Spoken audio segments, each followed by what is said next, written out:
So someone asked me at GCN Team Sky Training Camp, what are my thoughts? Come on, man, what do you think I'm going to say? I think they were trolling. They got that Sky Rider. He looked a little bit pudgy. Today was just low carb. Get some low cadence work in, some torque work. Now, not having a go. I'm not having a go. I'm just saying that I'm not a pro rider. I've never been a professional rider. Yeah, raced in Belgium, etc. But I was more pack filler than like pro. So I'm not coming from I'm coming from an unfit background, but I'm leaner than Team Sky riders. We got Geraint Thomas and Chris Froome with the leanest that I've ridden with, but I'm still lighter than them.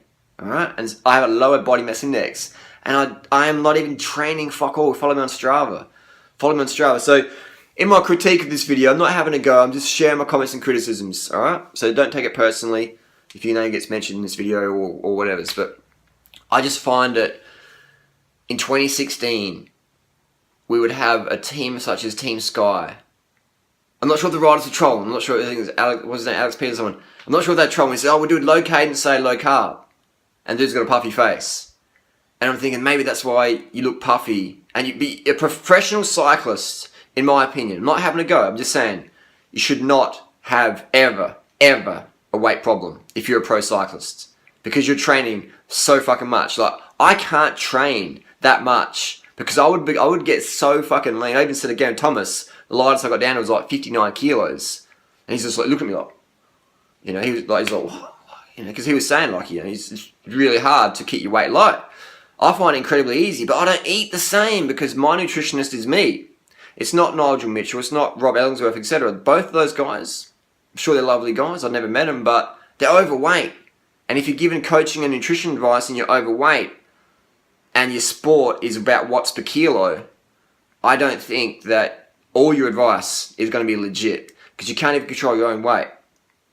And I think that's because these guys are sincere but sincerely wrong, these nutritionists, etc. out there. No, there's not just Team Sky. I see it all in boxing. I see it a lot in the UFC. You got these fat fucking coaches. Now, I say that in an affectionate way. Fat fucking coaches. And they're telling their athletes how to cut weight.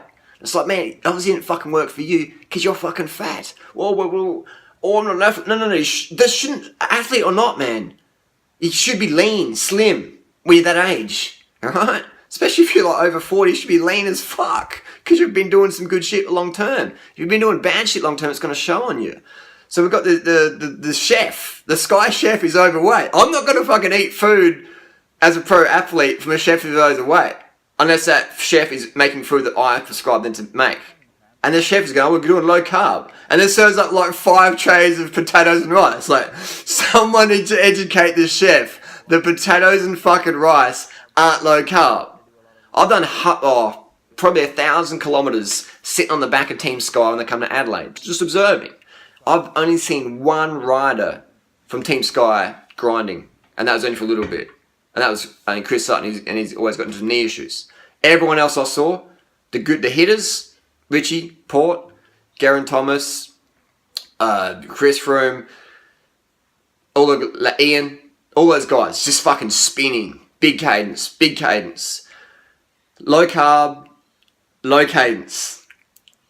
I'm not sure it's serious, but I know what's going to happen is you're going to get some viewers who don't understand and never trained with pros or been behind the scenes. And they go, oh yeah, I'm going to go out tomorrow. I'm going to ride at 30 RPM everywhere, and I'm going to fucking eat nothing but fucking coconut oil and bacon.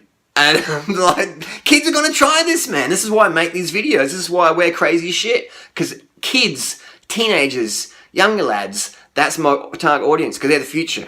The old cunts like me or older than me, most of us are too stuck in our way. I'm not going to take advice from dude who's got half his fucking face shaved. Fair enough. But teenagers, they're more open. They've got less ego. They're more open to change. The riders of the new generation, even like Chris Froome, these fuckers are open to change. Chris Froome sprouts shit in his fucking shoes or whatever, like little sprout bags.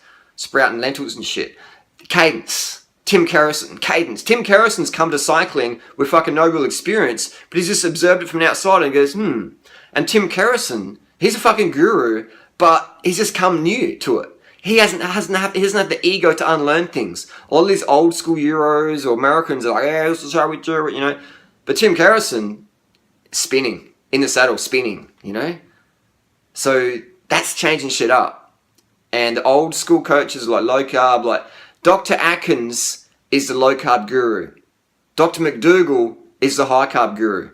Who's slim? Dr. McDougall's slim. Who's fat? Actually, Dr. Atkins is dead. He's obese. He had a heart attack, fell over, hit his head. Rest in peace, Dr. Fatkins. You killed a lot of motherfuckers with your heart disease. It's your karma. You deserve to die. Earlier. So when people say low carb, low cadence, I'm just like not sure if serious. But that's my tip, man. I'm as lean as a GC rider. I train fuck all. I've done maybe 50 Ks this week. Alright?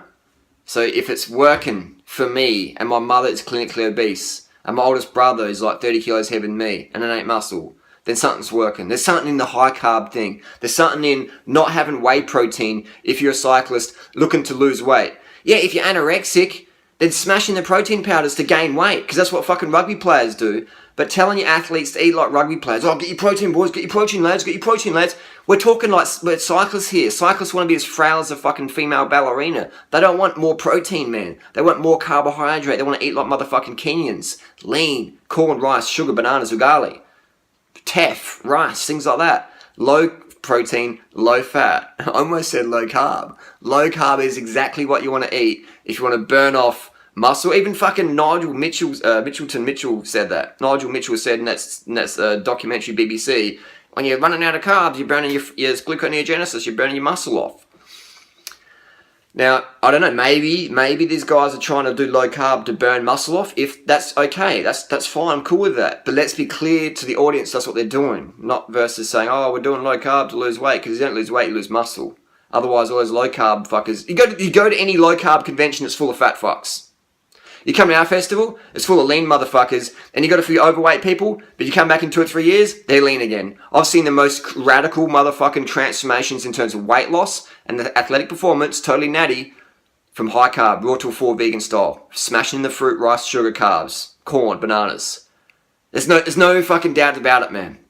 This shit increases your nitric oxide levels in your blood. It helps your endothelium health. Increases oxygen transport, uptake and delivery around the body. Cycling is all about oxygen. If you don't have enough oxygen, you're fucked. Doesn't matter what's going on, what you're on, what you've done, who you are. If you don't have enough oxygen to your legs, you are going zub-zub. You're going nowhere. So this lifestyle helps increase oxygen percent in the blood. Eating more fat, it gets your blood cells sticky together. Look it up, guys, everyone out there. Red fat increases red blood cell aggregation, congregation, coagulation. It just makes them stick together. That's why your legs feel blocked when you have a lot of fat. Just pour more olive oil on your food. Next day go out and train, your legs feel blocked. They feel blocked because your red blood cells are clumping together. Not good for clots or thrombosis.